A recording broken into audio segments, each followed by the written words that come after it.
Hai, sobat catur dimanapun Anda berada, baik di bumi maupun di luar angkasa.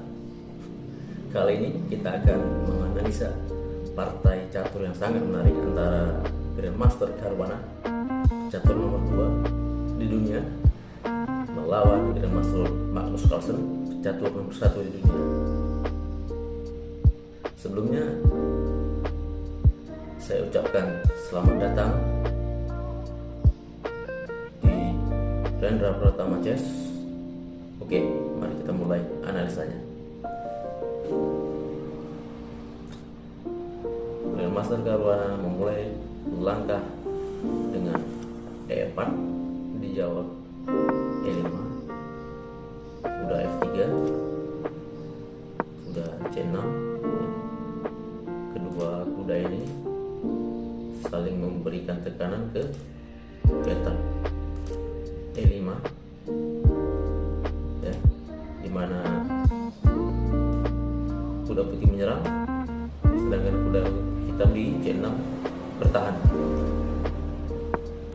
Gajah C4, tekanan di diagonal ini memberikan tekanan. Kuda F6, jadi ini adalah pembukaan Italia, variasi dua kuda, ya. Adapun variasi lainnya bisa terjadi seperti ini. Gajah ke C5, ini adalah variasi Gioco Piano. Oke, lalu putih menjawab dengan langkah D3, langkah yang solid, membentuk rantai pion, ya, dari C ke E. Gajah C5 oleh hitam dan gajah ke G5 oleh putih menyerang kuda sekaligus memberikan pin ke menteri. Pion H6 menyerang kuda di G5, menyerang gajah, gajah mundur ke H4 dan gajah kembali ke E7, ya, untuk mematahkan pin dari gajah di H4, ya, sekaligus gajah hitam di sini ingin melakukan pertukaran dengan gajah putih, ya, karena apa? Di sini gajah putih adalah gajah yang baik karena tidak dihalangi oleh pion, sementara gajah hitam nantinya akan dihalangi oleh pion, ya. Jadi cara untuk mengidentifikasi apakah gajah kita baik atau tidak baik, ya, gajah kita lemah atau gajah kita kuat, adalah dengan melihat pion. Gajah yang dibatasi oleh pionnya sendiri adalah gajah yang lemah, ya, berada satu warna dengan pion. Lalu putih menjawab dengan langkah G3, gajah ke G3, mundur, ya, karena putih tidak ingin melakukan pertukaran dengan gajah jelek, gajah tidak baik, hitam di E7. Hitam menjawab dengan langkah D6. Di sini kita lihat gajah ini terkurung oleh pionnya sendiri, berada di satu warna, sehingga gajah ini adalah gajah yang lemah.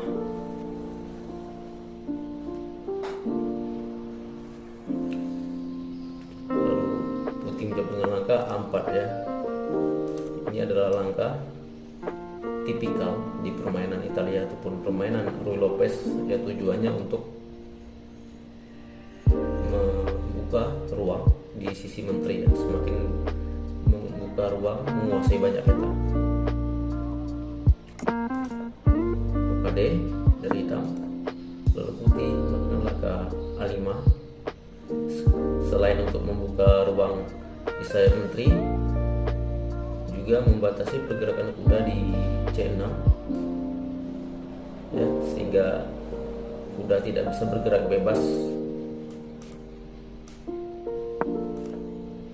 gajah E6 dari hitam ya, ingin melakukan pertukaran dengan gajah putih di C4. Karena walaupun gajah putih di sini berada di satu warna dengan pionnya ya, tapi dia tidak bisa kita identifikasikan otomatis sebagai gajah yang lemah. Karena apa? Karena dia berada di luar rantai pionnya. Kecuali tadi gajah putih berada di E2, maka dia lemah. Sementara di sini dia kuat karena berada di luar rantai pion, sekaligus memberikan tekanan ke diagonal yang langsung mengarah pada raja hitam. Putih menjawab dengan gajah kali E6, pion F kali E6 ya. Di sini sudah ada kelemahan sebenarnya dari hitam karena dia memiliki pion tumpuk, tapi sebagai kompensasinya hitam memperoleh lajur terbuka di F ya, yang nantinya akan digunakan untuk menyerang posisi raja putih. Lalu C3 ya, untuk memberikan ruang kepada menteri untuk bisa ke peta B3 menyerang pion di B7 dan pion di E6. Nah, langkah berikutnya adalah langkah yang sangat menarik ya, langkah yang aktif dari hitam, pion ke B5. Kita sebagai pecatur pemula untuk mengantisipasi langkah menteri ke B3 biasanya akan melakukan pertahanan seperti pion maju ke B6 atau benteng ke B8 ya. Yang selanjutnya bila menteri ke B3, lalu menteri kita ke D7 ya, untuk mempertahankan pion ya. Jadi dua pion jadi bisa dipertahankan. Tapi di sini Carlsen melakukan langkah yang aktif, B5 ya. Tujuannya apa? Jika putih melakukan enpasan dengan A kali B, akan dijawab dengan A kali B. Jika benteng pukul, maka menteri pukul. Hasilnya apa? Di sini kita melihat hitam akan menguasai lajur A ya. Nah, putih tidak ingin hal itu terjadi, maka dia melakukan langkah menteri ke B3 ya. Tujuan awal menyerang pion di E6. Lalu kita menjawab dengan menteri ke D7, mempertahankan pion ya. Lalu putih rokade. Mengapa sebelum rokade putih tidak ambil pion di B5? Karena ujungnya akhirnya hitam akan menguasai lajur B dengan langkah benteng A ke B8, misalnya menteri pindah ke A4 dan benteng kali B2 ya. Di sini posisi hitam lebih baik. Oke, karena itu putih menjawab dengan langkah rokade, tidak ambil pion di B5. Lalu hitam menjawab dengan langkah A6, mempertahankan pion di B5. Putih udah D2 manuver, hitam udah 5 menyerang gajah di G3.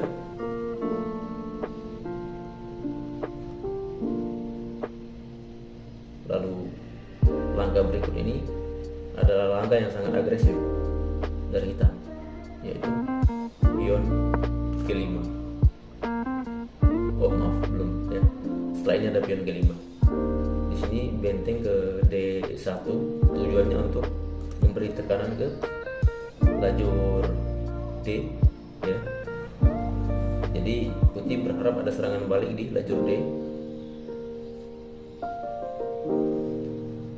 dan hitam menjawab dengan langkah G5 ya. Langkah berikut ini adalah langkah yang krusial. Mengapa? Karena jika kita memiliki raja yang sudah rokade ya, maka kita tidak ingin memperlemah raja tersebut dengan memajukan pion di depan raja. Pion H, pion G, pion F ya, itu sebisa mungkin kalau tidak perlu kita tidak memajukannya, karena akan memberikan banyak kelemahan untuk posisi raja kita. Dan kelemahan ini di pertandingan kali ini akan sangat dimanfaatkan dengan sangat baik oleh Grandmaster Caruana. Lalu putih menjawab dengan langkah H3 ya, untuk mencegah pion ke G4, menyerang kuda. Lalu kuda F4 dan gajah pukul kuda, dan benteng pukul gajah di F4. Mengapa tidak mengambil dengan pion ya, malah mengambil dengan benteng? Karena jika mengambil dengan pion, maka satu-satunya file terbuka yang ada di permainan ini akan tertutup ya. Jadi akan mengurangi inisiatif dari hitam. Oleh karena itu dia pukul dengan benteng ya. Langkah selanjutnya dia ingin menumpuk benteng dengan benteng ke F8 ya, untuk semakin memperkuat tekanan di lajur F. Oke. Lalu putih menjawab dengan langkah D4 ya. Jadi putih seperti rencana awalnya dia ingin memberikan tekanan di lajur D dengan pion di D4. Hitam menjawab dengan langkah benteng ke F8, D5 garpuan ya terhadap kuda dan pion. Dan di sini hitam mundur kuda ke D8. Mengapa tidak ambil? Karena akan sangat berbahaya bagi hitam. Lajurnya terbuka ya, sangat aktif di sini putih. Selain itu dia sudah memiliki banyak kelemahan ya di depan rajanya, makanya hitam memilih untuk udah mundur ke D8.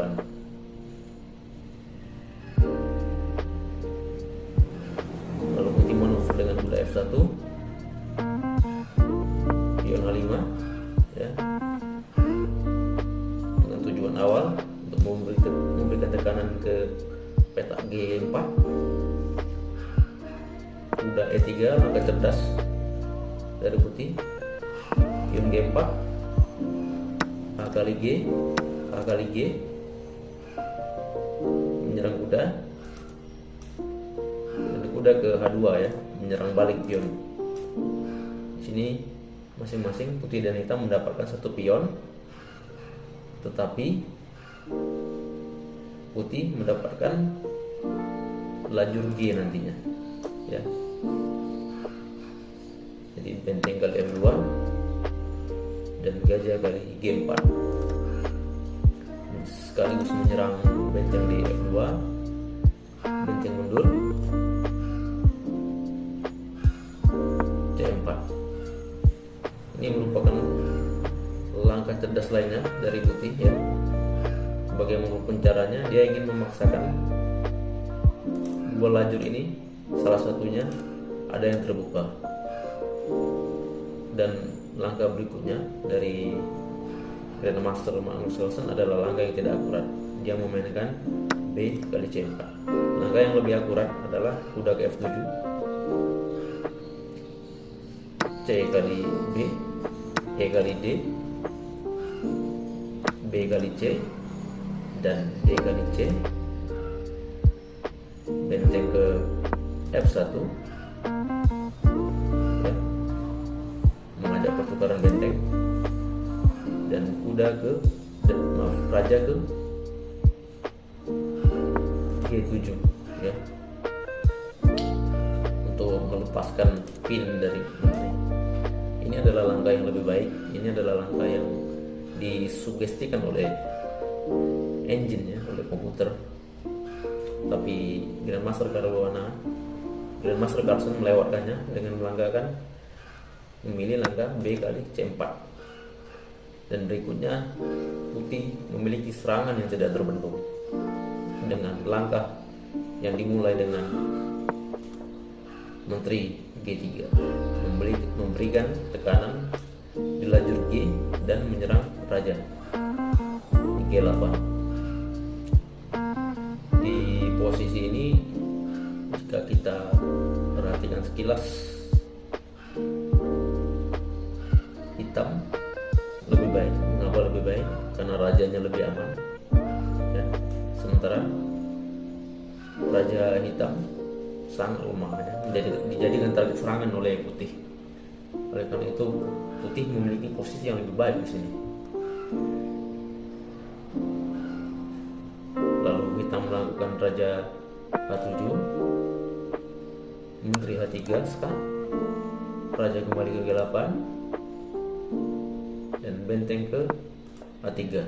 Sangat jelas tujuannya ya, untuk memindahkan benteng ke G3, memberikan serangan di lajur G ya. Yang tadinya putih berharap lajur D ini yang dijadikan serangan balik, tapi saat ini putih memiliki lajur G ya, jadi dia tidak perlu untuk membuka lagi lajur ini sebenarnya. Lalu hitam menjawab dengan langkah gajah ke gate 5 ya. Ini tujuannya hanya untuk bertahan ya, karena tekanan di lajur G ini sangat kuat.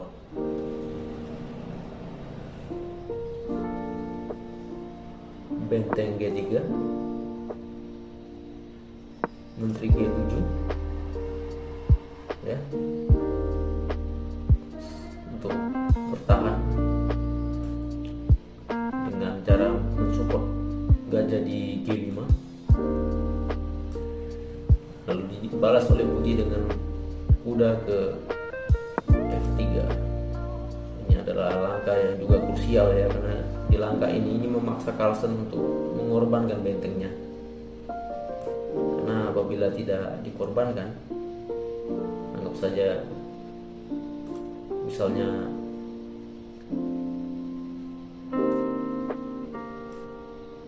kuda ke F, maka bisa dibalas oleh putih dengan langkah ini ya, dan lajur menjadi terbuka. Apabila beliau ambil, maka kuda ambil gajah diambil dan menteri ke H5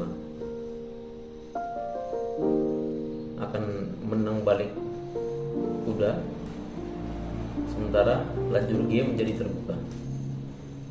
Oke. Setelah kuda ke F3, maka benteng kali F3 dijawab oleh Caruana dengan G kali F3. Mengapa tidak benteng? Karena akan meredakan tekanannya. Diambil lagi, bisa oleh hitam, diambil, nah, tekanan jadi reda, dan hitam memiliki kesempatan untuk mengevakuasi rajanya ke posisi yang lebih aman.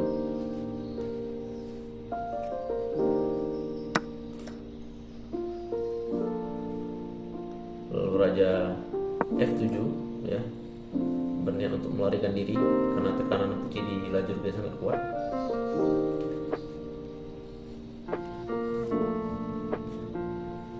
Dibalas oleh putih dengan melangkahkan kuda ke F2, manuver. Lalu raja ke E7, posisi C1 oleh putih ya, karena rajanya sudah tidak berada lagi di lajur G, maka putih berniat untuk melakukan serangan di lajur C ya.